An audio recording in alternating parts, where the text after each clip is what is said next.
Hello there, and for the next 5 minutes I'm just going to talk about people pleasing and why, when we live our lives just trying to make sure that we fit in, that we don't cause any trouble, that people like us, and we do everything just to keep it like, oh, I think they like me, and all of this, what happens is we completely mostly stop the flow of our own development, of our own creation, of our own ability to manifest and to encourage that wonderful flow of the things that we actually do want in life. So whether it be your soulmate, whether it be that perfect job, whether it be turning your side hustle into a full-time job, new sets of beautiful sets of friends, whatever the situation is that you are trying to manifest, when we please other people, we are simply ignoring our own internal sat-nav, our own internal guidance system.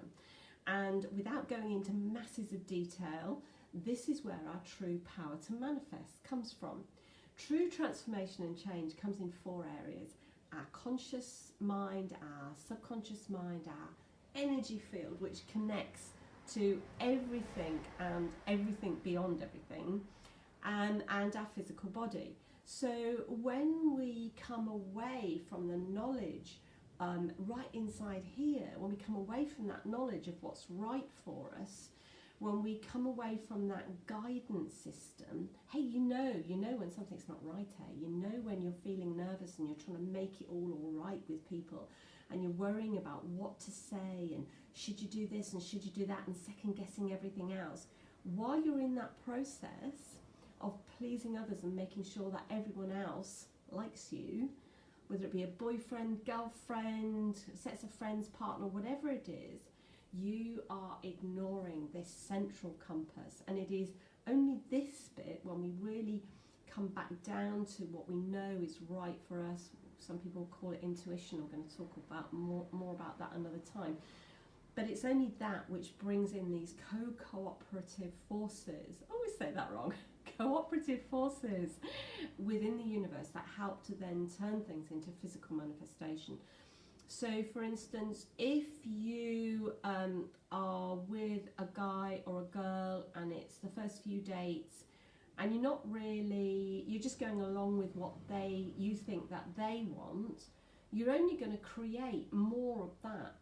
And as long as we are trying to create ourselves in the vision of what someone else might like to see, or we think what someone else might like to see, we totally lose our power in our own ability to truly manifest that soulmate, that job, that calmness in our life, that ease, that flow, the children, whatever it is.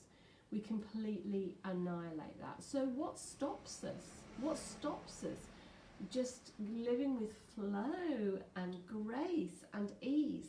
Well, it's the pesky little demons on our shoulders, which are there because, and okay, that's a metaphor. So these patterns in our subconscious mind, these habits that we've picked up along the way.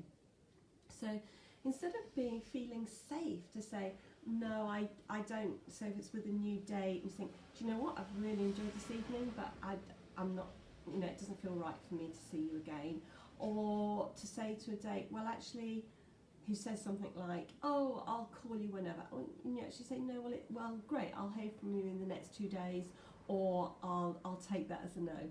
And I'd really like to see you again. But just being clear and honest, and not in a gratuitous way, but just saying what's right for you, just starts this chain of energy and intention, which starts to make a difference in the external world.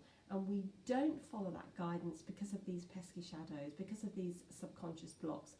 And they get there from, so for instance, when we try and do anything to fit in, it's normally because it doesn't feel safe not to fit in. It doesn't feel safe not to be one of the crowd. It might have been bullying when you were a kid. It might have been something like, you know, caregivers or main caregivers when we're growing up, perhaps not being there as much for you. Maybe you went through some difficult times and that you weren't nurtured and held and cared for. There could be so many different reasons. But suddenly you're in a position where you've got to make it okay with everybody, because otherwise you're on the outside and you're on your own, and that doesn't feel naturally a safe place for any of us. So there can be all sorts of reasons why we get those blocks that make it, if we're not kind of joining in with the crowd, that make it not safe. It doesn't feel okay, and that's why you get that fear and anxiety rising. It can be that you don't feel worthy.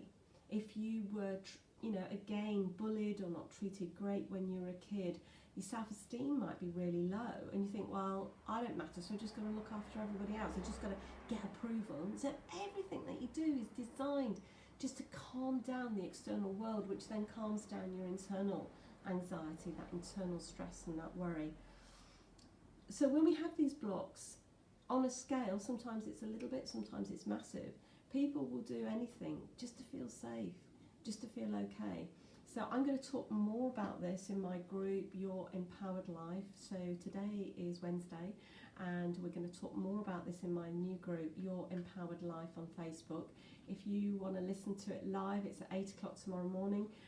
That's Thursday. If this is on, it'll be there on the replay. So the links to both will be on the copy with this post.